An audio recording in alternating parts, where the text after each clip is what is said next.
Hello and welcome back to Rage Gaming and more Monster Hunter. Update 2 is right around the corner, and with that small amount of time left we have before it drops, you might be wondering if there's anything you should be doing right now. Just like Update 1, there are a few details you could benefit from knowing, and there are a few things you could be doing right now to have the smoothest update experience before it drops. So here's my quick tips for Update 2 and what to be doing right now. Let's start with a major one, which is of course going to be your investigation level for anomaly research. Our current cap is what I'm sat at right now, investigation level 100. And what that means is I've of course got the current highest level of anomaly quests unlocked. These are star level 5 anomaly quests. It also means I've got the current apex monsters possible in the multi-monster investigations. I imagine more of them are going to come up in Update 2, but otherwise I'm all set. You see, in Update 2, the investigation level cap is going to be raised, and it's going to be raised to 120. Previously, you needed to reach investigation level 81 and above to unlock the current highest level of anomaly quests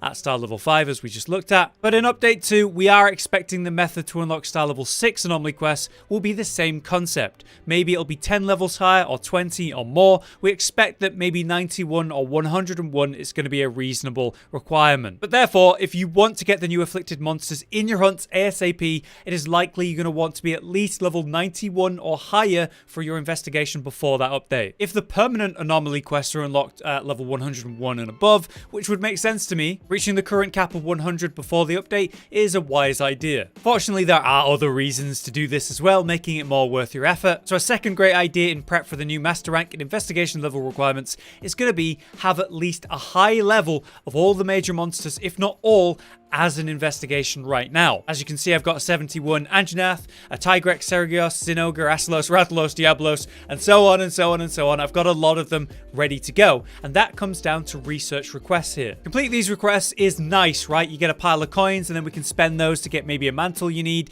but it's not really about that. What we care about is the research point bonus you can see here. Here in this case, we have a 1.6 multiplier. I often see a 1.7. Basically, you're getting nearly double the research points and levels when you are progressing a research request. So that makes a major difference on how fast you're leveling your investigation levels. And if I have a good amount of monsters at say 70, 71 or higher, ready and waiting, I should always be able to complete whatever current request I've got right now. And in this case, hey look, yeah, it is an Anjanath and I'm ready to go and get that double XP. This will blast me up the levels much quicker compared to without, helping me reach whatever level requirements are introduced in the update. In my case, I'm at the current cap of 100, right? So I'm probably not going to need to grind that hard, but this is a great tip for those of you who have still got levels to work on. Maybe you find the leveling slows down, which it does, really hard, about 70 to 80. Working on these requests is well worth it, and a simple method I found to have them is to just go do at least one of the anomaly quests for what you need. Like I've done the highest level of all of these at least once, and then now all of those monsters show up as a really high level investigation right there whenever I need it. Since I have all of these available, I'm likely able to double the research XP I get consistently to get to the new cap of 120 much faster. Lastly, on the topic of ranks, we should probably mention master rank. I'm currently sat at 174, so I'm probably okay, but I'm talking about this because of the new master rank requirement for our new monster, Risen Chameleos, which will have the highest requirement in game, master rank 110. So being at least that or higher before the update will of course let you get straight into that new hunt immediately. This doubles up as a great reason to go do your investigations, go do those anomaly quests, progress your research requests, and so on. Because yeah, you'll be leveling your master rank at the same time. I'm sure plenty of players, especially newer ones to Sunbreak, still need those master rank levels to get to 110. If you do, it's obviously going to be worth it to double up your efforts or triple them up to make important progress in multiple things rather than doing one thing at a time. Ultimately, you'll need master rank 110 to fight Risen Chameleos, so if you want to fight him day one of the update, you need to make sure you've got that. Now, enough about ranks and XP, let's talk about other exciting aspects of the update, such as a main concept that's probably going to occur: power creep. This didn't really happen too hard in the first update. Plenty of builds had slight improvements, but nothing super major. Power creep is essentially the introduction of new mechanics and equipment that overshadows the old. This could be new weapons that are just better than others currently. A great example of that is going to be our Flaming Espinas. There's a good chance that Flaming Espinas dual blades could be the best fire dual blades for the meta of Update 2. Of course, that might not be the case, but what if they were to introduce Rarity 11 weapons on everything suddenly? That would be a great example of power creep. Everything you have right now would need upgrading. Or it could be, say, new decorations being added. We had a bunch of them introduced in Update Update 1 that were really, really nice. A lot of them, these 4-slot plus jewels or decorations, giving us an extra level in something we otherwise didn't have. That's been incredible. Something like 2 levels of protective polish and 1's 4-slot decoration, that changed up a lot of my builds. What if we saw new decorations that are insane, like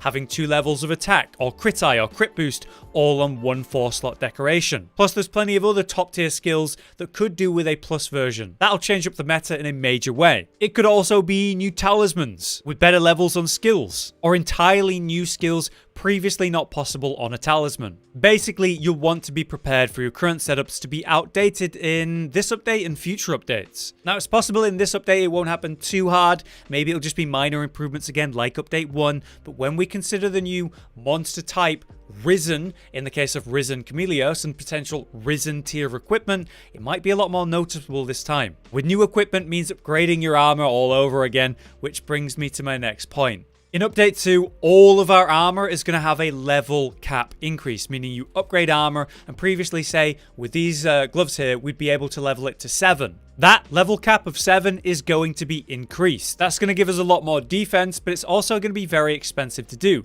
You're definitely going to want to have enough armor spheres to do that, but as you can see, it's quite expensive. 55,000 zenny for level 7. Say if it goes up to 10, it's going to be significantly more expensive. You may finally need to actually think about having some zenny in Sunbreak. Fortunately, a very recent event quest was added to help with this. The Daimyo and Pearls quest here has us face off against a rather large Daimyo Hermitor. As you can see, it has a very important reward worth a lot of zenny. These are gold eggs and silver eggs worth a good amount. This is 70,000 zenny for a quick quest and a bit of fun, which is a nice thing to be able to grind. We can easily quickly go and sell these to the merchant. That's 140,000 zenny. As I pile up there, there's nearly 500,000 there. And that's going to basically be a great way to earn some funds and be able to upgrade my armor with the zenny, no matter how much it costs. This is a great alternative to the old method, which is to go farm ore and then sell that, which is still a great way to make money per 10 minutes, but takes a bit more effort and certainly isn't fighting a monster, which is the fun part of Monster Hunter. So it's nice to have this in-game and have it as an option to make money now. Either way, with old equipment having higher upgrade levels and potential for new sets due to power creep,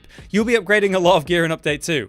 So having the zenny to do that beforehand, that could be a very wise thing. Lastly, for my pre-Update 2 tips, a quick word on layered weapons, which are finally coming to Sunbreak. The details of it, how it'll work, what you need to do, they aren't fully revealed yet, but we can use some basic logic and assume there's going to be materials, maybe currency, that may be added in this update that you need to work on to then spend on layered weapons. Or we could actually look back at, say, Iceborne and the layered weapons of that. There are a couple of requirements there we might see again. Firstly, a new quest chain was introduced, so you just complete that, but there's some other things you could work on now. The weapons needed to be max rarity, so you probably won't have an issue with that, but you needed the rare materials tied to the monster you're going to layer. So, say I wanted to layer my weapons here and make them look like the Valstrax dual blades, these ones. I'd likely need some Valstrax parts, and more importantly, the rare ones at that. It wasn't always the equivalent of needing, say, a mantle, but it was often more awkward parts like monster tail, horns, wings, or otherwise. But in the case of some higher up monsters, yes, it was indeed their rarer parts, like the Dragon's Fire or say a mantle for other monsters. With Raging Brachydios, you needed his Immortal Reactor, which is the equivalent level of what we're looking at here. Basically, if you're wanting to layer your weapons with a certain monster, it would be a good idea to go hunt that monster now and get its rarer pieces, so you have them for when the update drops. But there you have it. That is my advice on what to do before Update 2 to be fully prepared when it does come. Is there anything else you think people should know and could work on beforehand that I haven't mentioned in this video? Let me know. If the video and suggestions today were useful, then do drop a like to support it. But of course, we'll be bringing you plenty of Update 2 content in the coming days. For now, I've been Hollow, you've been you. Thank you very much for watching, and I'll see you next time. Josh, Cotton, and Hollow with the videos, dropping the humor like a hammer on your tippy toes, bringing entertainment on a daily arrangement to take our insanity and turn it into entertainment. Yes, I said entertainment twice, to reiterate that it is nice to look into your faces on a mostly daily basis when you let us in your homes to make the whole world our stage. Goodbye.